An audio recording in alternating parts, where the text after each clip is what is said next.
In a quiet neighborhood in Lagos, two girls grew up side by side, not just as friends, but as sisters, bound not by blood, but by heart. Agnes and Hannah were inseparable. From the moment they met in primary 2, something clicked.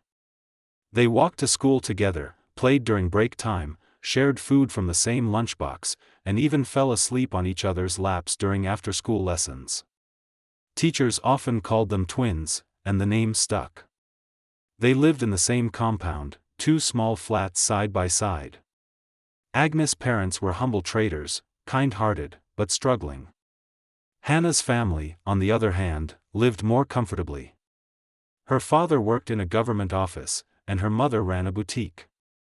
But that difference never mattered. Not to them. Agnes was quiet, thoughtful, always with her nose in a book. Hannah was loud, funny, and a little dramatic. The type who could talk her way out of punishment. Together, they were balance. After school, they'd rush home, drop their bags, and head to the backyard where they studied under a mango tree. Agnes helped Hannah understand math, while Hannah taught Agnes how to braid hair and draw perfect eyebrows. "I wish we could go to the same university," Hannah once said, resting her head on Agnes' lap as they stared at the clouds. "Me too," Agnes replied. "But even if we don't, we'll always be close, right?" "Forever," Hannah promised, pinky finger raised. But forever has its own plans. After secondary school, they both passed their exams with flying colors. Agnes even got a scholarship offer, but her parents couldn't afford the relocation and other expenses, so she applied to a nearby state university. Hannah, whose parents had bigger means, was sent to a private university in Abuja. The day she left, Agnes stood at the gate waving until the car disappeared. At first, they stayed in touch. Voice notes, midnight calls, messages filled with, "I miss you," and "wait till you hear this gist." But with time, things began to change. Agnes noticed Hannah's responses became shorter. Calls turned into missed calls. Chats remained unread. And then, during one holiday, everything shifted. Agnes returned from school excited to finally spend time with her best friend. But when she asked her mother if Hannah was home, her mother replied quietly, "They've moved out to their own house on the other side of town." Agnes blinked. "What? When?" "Last month." "Did Hannah say anything?" "Not even a message." Her mother shook her head. "Nothing, my dear." Confused and hurt, Agnes tried to call Hannah. No answer. She sent messages. No reply. For weeks, her mind wrestled with one question: why would Hannah leave without saying goodbye? In that silence, Agnes felt something deep inside her begin to break. Was it the end of their sisterhood, or just a painful pause? She didn't know yet. But life was about to take them both on a journey neither of them could ever imagine. Weeks turned into months, and the silence between Agnes and Hannah grew louder than any fight ever could. Agnes still checked her messages every morning, hoping to see a reply. Her calls always went unanswered. The once warm friendship now felt like a ghost that haunted her every day. Her chest tightened every time she passed the spot where they used to sit under the mango tree. She would often sit there alone now, watching the sky, remembering how they used to dream. "Agnes," Hannah had once said, "we'll both make it. You'll be the brain behind the business, and I'll be the face. Nobody can stop us." But here she was, alone. Her mother noticed the sadness in her eyes. "You need to let it go, my daughter," she said gently. "Maybe life is just taking you both in different directions." Agnes nodded, but her heart wasn't ready.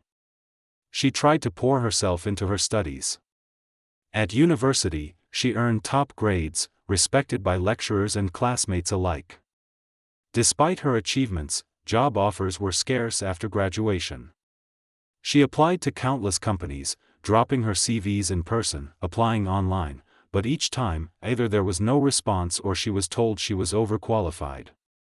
One day, after yet another rejection, Agnes sat alone in a small roadside cafe, eating rice and beans with a sachet of water. A notification popped up on her phone: job opening, cleaners wanted, big firm. Apply now. She stared at it for a long time. A cleaner. She had graduated with first-class honors. Her lecturers had called her one of the best minds of her generation. But here she was, desperate. That night, she stared at the ceiling in her room, her mother snoring softly beside her. Her thoughts were racing. Is this what I struggled for? Is this what life has for me? By morning, she had made up her mind. Agnes applied. The next week, she received a text inviting her for an interview. Dressed in her best clothes, a simple skirt and blouse, she arrived early, resume in hand. The HR officer barely glanced at her paper. "We don't usually take people with this kind of qualification for cleaner roles," he said. "But you seem eager." "I am," Agnes said firmly. "I'm not above any job. I just want to work." And that was how Agnes began working as a cleaner at one of the largest companies in the city. It was tough. Early mornings, sweaty uniforms, people ignoring her like she was invisible. But Agnes carried herself with quiet dignity, never complaining.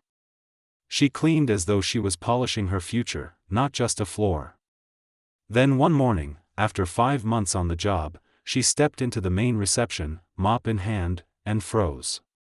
There, sitting in the waiting area in a crisp white blazer and designer shoes, was Hannah, looking exactly the same yet like a stranger. Agnes's heart raced. Her palms grew cold. She took a step forward. Hannah. The girl who had once been her sister lifted her head slowly. And what came next, Agnes would never forget for the rest of her life. "Hannah." Agnes's voice was shaky, barely above a whisper. The girl in the white blazer looked up slowly. Her face was polished, lips lined with expensive gloss, lashes long and sharp. For a split second, a flicker of recognition danced in her eyes. Then it vanished. Hannah blinked and tilted her head. "Agnes." Agnes stepped forward, heart pounding. "Yes, I've been trying to reach you. I called. I texted when my mom told me your family had moved." She reached out for a hug, the way they always used to. But Hannah flinched and pulled back, her eyes narrowing. "Please," she said coldly, adjusting her bag.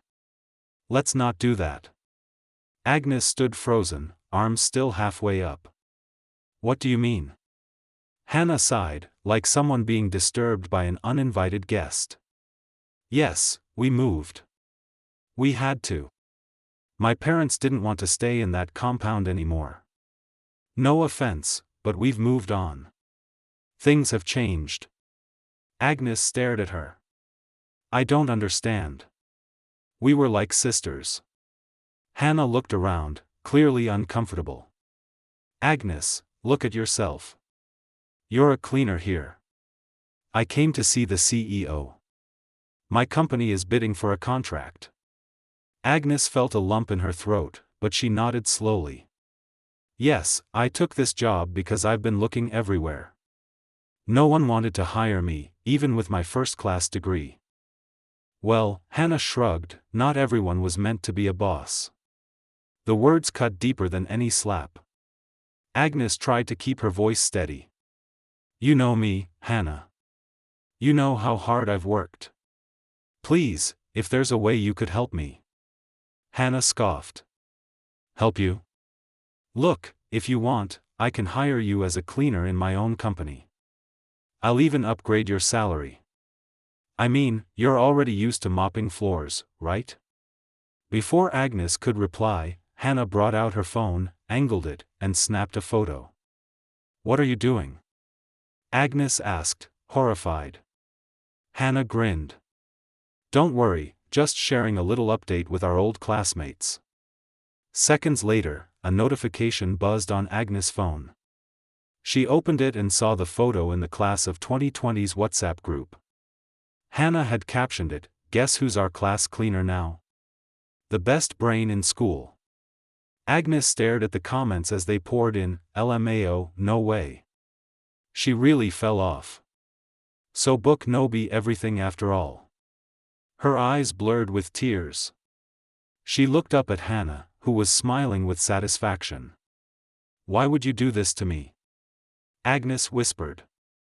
You should have known your place, Hannah said flatly, standing up as the receptionist called her in. Agnes couldn't speak. Her chest tightened, throat burning, hands shaking. But she did the only thing she knew how to do. She picked up her mop, wiped away her tears, and went back to work. Upstairs, Mr. Jacob, the CEO, had just finished reviewing a proposal. He looked up as Hannah walked in and said, Before we proceed, I have one simple request. I'd like to speak to Agnes. The room was sleek, the air thick with the scent of expensive cologne and polished ambition. Hannah stepped confidently into the CEO's office, her heels clicking on the marble floor. She smiled as if she already owned the contract.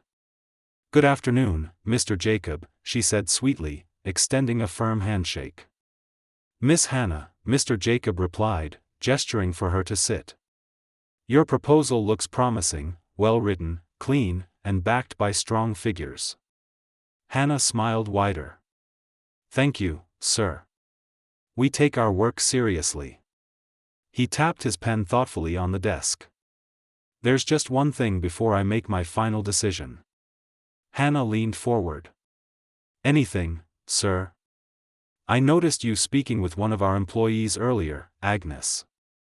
A flicker of unease passed across Hannah's face. Yes, we knew each other, childhood friends, same secondary school, but we went separate ways after that. Mr. Jacob nodded slowly. Interesting, because I've had my eyes on Agnes since she started here. Very diligent, never late, works with pride and humility. Hannah shifted in her chair. Yes, she was always smart. A bit too serious, but yes. Well, Mr. Jacob continued, I have a small tradition in this company. When someone close to a potential contractor happens to work here, I ask them for a personal recommendation. Not to decide everything, but to get a sense of character. Sir, I don't think that's necessary. Oh, but I insist. He pressed a button on the intercom. Please send Agnes to my office. Downstairs, Agnes was in the break room, trying to wipe away her tears when the call came in. Her hands trembled as she straightened her uniform. She didn't understand why she was being summoned, but something in her gut told her it was about Hannah. She knocked and entered quietly. Good afternoon, sir, she said, eyes lowered. Agnes, Mr. Jacob said warmly. How are you finding the job? It's been going well, sir. I'm grateful for the opportunity. Good. I've been watching your performance. You've earned my respect. Now, I have one request. I understand you and Miss Hannah have history. I want you to tell me about her. Do you recommend her company for this contract? Agnes's heart pounded. This was it. She glanced sideways at Hannah, who was now tense, glaring at her like a lion waiting to pounce. She could say the truth, talk about the cruelty, the humiliation, the picture, the group messages. She could finally let it all out. But instead, Agnes took a deep breath. Yes, sir, she said softly. She is capable. We haven't spoken in a long time, but I believe she knows her job. Hannah's shoulders relaxed slightly. She smirked. Mr. Jacob leaned back, clasping his hands. Thank you, Agnes. Then a long silence. Finally, he spoke again, but this time with a sharp edge in his voice. You know, he said slowly, this company has surveillance and audio devices in all shared spaces for safety and integrity. Both women froze. I heard everything, Hannah, from the moment you insulted Agnes to when you took that photo and posted it. Hannah's smile disappeared. I don't do business with people who treat others like dirt, Mr. Jacob continued. You may leave now and expect to hear from our legal department. You won't be bidding for contracts anytime soon. Hannah stood up in shock, words caught in her throat. Sir, please, Two guards appeared at the door. As they led Hannah away, Agnes stood frozen, unsure whether to cry or breathe. Mr. Jacob turned to her gently.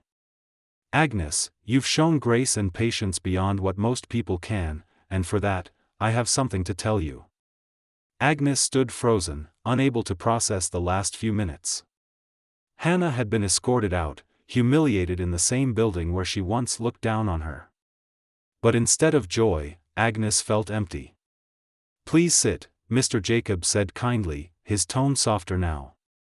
She lowered herself into the chair Hannah had occupied minutes earlier, her hands resting tightly on her lap, still in her worn-out cleaning uniform. I've been watching you, Agnes, he began. From the day you stepped into this building. You arrive early. You do your work quietly. You respect everyone, from the receptionist to the managers. Agnes swallowed hard. I just wanted to make a living, sir. And you've done more than that, he said. You've shown what it means to be dignified in difficult circumstances. That's rare. Agnes blinked rapidly, afraid her tears might betray her. Mr. Jacob smiled. I've spoken to the board, and they agree. It's time you moved up. She looked up slowly, unsure she'd heard right. Sir. I want to make you assistant manager of facilities. It's not just about the title. You'll be off cleaning duty. You'll have your own office. You'll supervise all staff, with training, of course. And if you continue to prove yourself, I see you becoming the managing director one day. Agnes gasped. Her heart pounded so loudly she could barely hear her own thoughts. But sir, I didn't even apply. You didn't have to. Your actions spoke for you. She covered her mouth, tears streaming down her face now. Thank you, sir. Thank you so much. Mr. Jacob stood up and offered his hand. She took it, shaking it with both of hers. Go home for the rest of today, he said. Tomorrow, your new journey begins. As Agnes stepped out of the office, the other staff watched her with curiosity. She didn't say a word. She just walked to the locker room, changed into her simple gown, and stepped out of the building with the sun on her face and something new in her heart.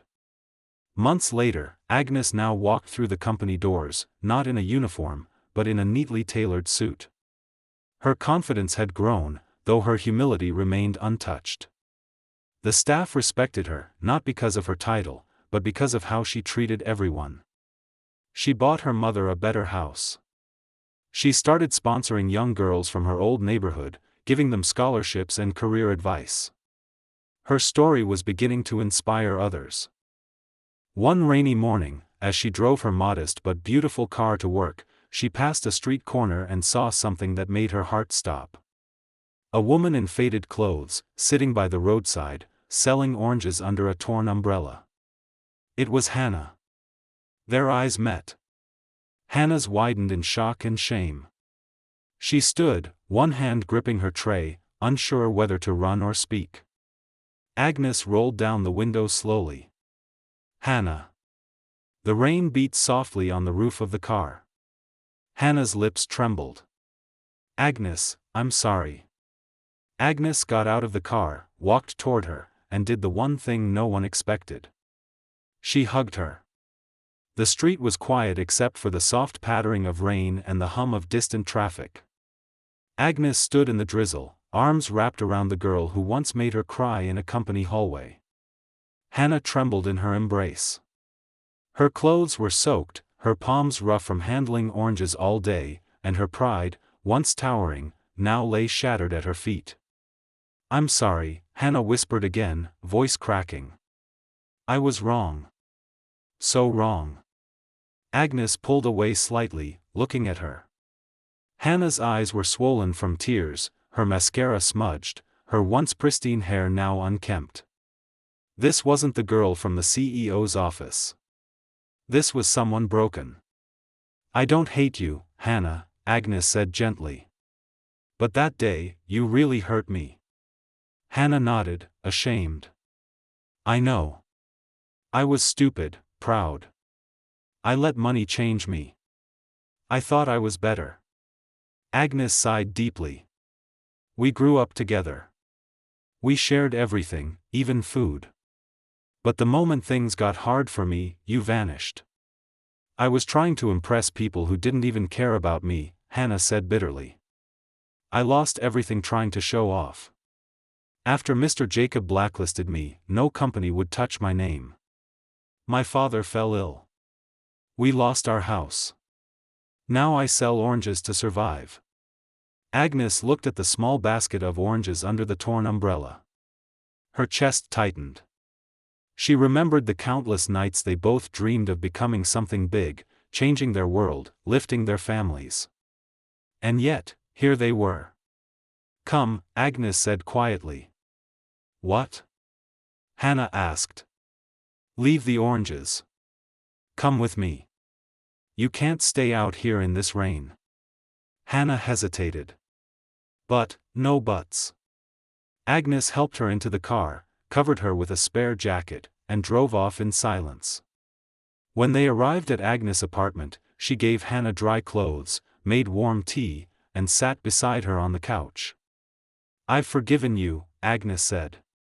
But I won't lie. It took time. I cried a lot.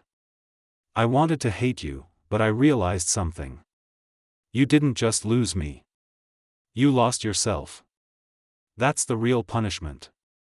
And now, maybe this is your second chance. Hannah stared at her. You would still help me after all that? Agnes smiled faintly. I once needed a chance, remember? Maybe it's your turn now. She reached into her purse and pulled out a clean business card. This is my number and office address. Come see me tomorrow. I'll help you get on your feet if you're willing to work. Hannah took it with trembling hands. Thank you. Thank you so much, Agnes. Agnes stood up and took Hannah back to her house. As Hannah drifted into sleep on the couch, tears silently streaming down her face, Agnes stood by the window, watching the rain fade away. In that moment, she understood something powerful. Sometimes strength isn't in revenge, but in kindness. The next morning, as the sun climbed into the sky, Hannah stood nervously in front of a tall glass building.